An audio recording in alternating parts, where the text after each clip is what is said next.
bajo menos de 100. Me encantaría hablarles cómo se llega a este diagnóstico, pero bueno, no es lo del día de hoy, por eso les pido que me inviten otra vez a Durango. Bueno, cuando nos enfrentamos ya específicamente al manejo de los lípidos, hay algunas preguntas que todo el mundo se hace, que son las preguntas tradicionales en el tratamiento de la dislipidemia. ¿Desde qué nivel debe tratarse la dislipidemia?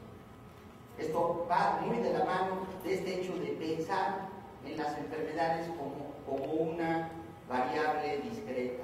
De aquí a acá empieza esto y de acá empieza otro. No, el proceso de salud y enfermedad es un proceso continuo. Entonces, las metas, los puntos de corte son relativos, no son absolutos, ¿sí? Cuando nosotros decimos que 140/90 es hipertensión arterial, es para orientarnos. No es que sea exactamente eso, y los que tengan 139/89 no sean, y los que tengan 140/90 sí son. No es así. Tampoco podemos decir, bueno, pues hay más o menos al tanteo. Tenemos que dar cifras, ¿okay? Entonces, ¿desde qué nivel debe tratarse la dislipidemia? No se trata la dislipidemia, se trata el riesgo. Entonces, de acuerdo al riesgo de la persona, vamos a tratar los lípidos desde donde estén. Y esto nos lleva de la mano a que ahora veamos cosas que eran increíbles hace muy poco tiempo. Tratamos a un montón de gente que tiene colesterol de 200. Pero si es diabético y ese colesterol de 200 corresponde a un LDL colesterol de 130, y si tiene que tener un límite de 70, pues tenemos que tratar al señor que tiene un colesterol de 200. Porque 200 no es lo mismo en una persona joven y sin ningún factor de riesgo que en un diabético que ha tenido un infarto. En un diabético que ha tenido un infarto no lo podemos dejar con 200 de colesterol total. ¿Ok? Lo que pasa es que siempre pensamos en colesterol total, y uno de los aspectos difíciles del National Cholesterol Education Program es que esto lo tenemos que cambiar hacia LDL colesterol cuando hablamos de él. Entonces, se oye bien lo del LDL colesterol porque nadie le agarra bien, como todo el mundo le entiende a lo del colesterol y dice que 200 es la cifra deseable. Si alguien tiene 200, está en cifra deseable. ¡Qué estupidez! Por eso no hay que poner estos límites. No se puede hablar de un colesterol deseable. ¿Sabe cuál es el colesterol deseable? El más bajo posible. El colesterol deseable es el que tenemos cuando nacemos de bebés, 50. ¿No? Sí. Y uno de los errores que nos puso nuestra amiga naturaleza, de la que quieren ustedes ir de la mano, es que nuestra especie maneja mal las grasas. Si nosotros todos conserváramos el mismo colesterol LDL con el cual nacimos, no habría aterosclerosis, como le pasa a muchas otras especies. Coman lo que coman, no le sube los niveles de eso y no hay aterosclerosis. Hay especies que no tienen aterosclerosis. Nuestra especie, nuestro límite fundamental es el manejo inadecuado de las grasas. Entonces, entendámosle bien al concepto y no pongamos límites así, 200 deseable. Pues deseable ¿para quién? Para mí, no. Y entre más viejo, menos. Antes pensaba, no, si ya está viejito, déjenle el colesterol alto. No, entre más viejo, más bajo el colesterol. ¿Sí? Si yo pudiera, tendría 60 de colesterol. Ando como 70 porque estoy tomando Vitorin, pero no le llego a más. Espero que tenga la niacina para poderle bajar más. Bueno, ese es el nivel desde el cual debe tratarse la disminución. ¿Qué tanto debo disminuir el colesterol? Lo más que se puede. Cuanto más bajo, mejor. ¿Sí?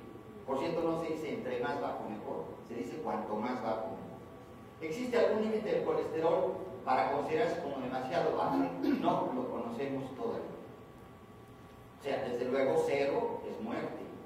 Digo, no tampoco se va a llegar a 0 de colesterol dentro de ciertos límites, pero hay evidencias con los grandes estudios que se ha llegado a niveles como tanto como 50 de LDL colesterol y todavía se obtienen resultados, de tal manera que no hay este límite.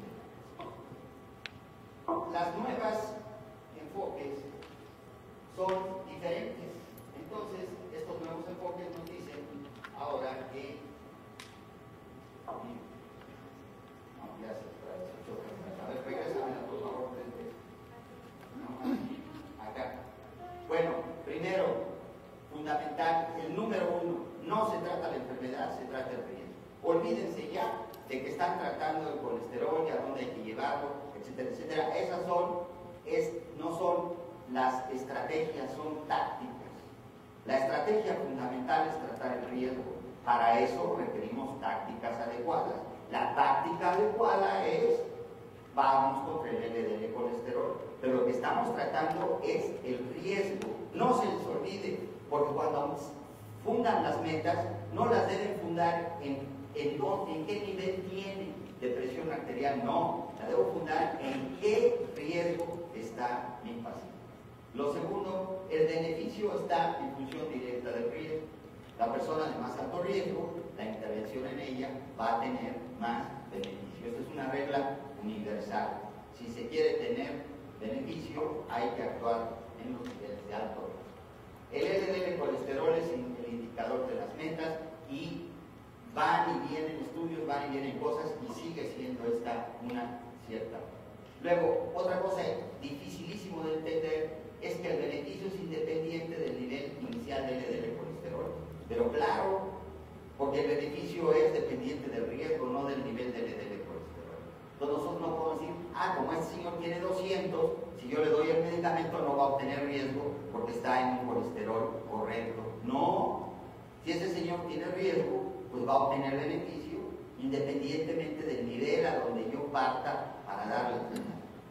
Es muy sencillo, visto como se los estoy diciendo. Tengan mucho cuidado cuando les explican bien una cosa, porque una cosa es entenderle y otra cosa es digerirla bien y otra cosa es aplicarla. Son muy peligrosas las gentes que explican bien, porque uno de pronto cree que ya sabe las cosas. Es como si yo voy a ver 7 juegos de Grandes Ligas y después de haber visto 7 juegos de Grandes Ligas y ver cómo le pegan a la pelota, me siento pelotero. No, hay que entrenarse. ¿Sí? Están viendo cómo se hacen las cosas, pero a esto hay que entrenar. Y hay que entrenar a nuestro cerebro para que responda adecuadamente a eso. Entonces, tiene tremendas desventajas la didáctica. La didáctica tiene la principal desventaja que le da confianza al que ya vieron esto, ya lo entendieron, ya creen que se lo saben y ya creen que van a actuar de esta manera. No, hay que educar nuestras conductas. Para educar nuestra conducta como médico es eso. Poco hacemos en las escuelas de medicina, poco hacemos estas cosas, son difíciles que sirvan al final para educar la conducta. A pesar de que uno habla de todo esto, se entiende muy bien, cuando uno regresa al consultorio y tiene el recetario en la mano, le salen los viejos complejos. ¿Cómo le voy a dar medicina a este señor si no tiene ninguna molestia, por ejemplo? ¿Verdad? Entonces, mucho cuidado con estas cosas. Bien. La reducción del riesgo absoluto pues depende directamente del descenso absoluto del LDL colesterol. Esa es otra regla fundamental. De tal manera, que lo veremos en un instante más, si no descendemos un milimol el LDL colesterol, no vamos a tener ningún beneficio. ¿Qué quiere decir? Que atarantar a la enfermedad no sirve para nada. Pasa igual la hipertensión. Como no, oye, por favor, si el paciente tenía 240, 120 y ya lo tengo en 160, 100, pues hombre, está repitiendo de 240, 120 a 160, 100. No, está perdiendo el 70% del beneficio posible.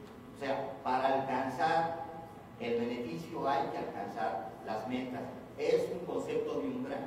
Si no se alcanzan las metas, no se alcanza el beneficio y se pierde mucho. Entonces sí, el costo-utilidad del medicamento es altísimo. Si vamos a poner el ejemplo, la pravastatina que compra el gobierno mexicano no es capaz de llevar a nadie a las metas, pues entonces está perdiendo el 90% del beneficio. Y entonces los millones de pesos que se gastan en pravastatina o se gastan ¿cuál se tienen? El atenolol, no tienen el metoprolol de corta duración. El único lugar en el mundo donde hay metoprolol de corta duración es aquí. Polifedipina de acción rápida es muy barato. ¿Cómo va a ser barato? Es carísimo. No estoy hablando del más de la nifedipina, es maravillosa, sí, pero la Oros, no la de acción corta.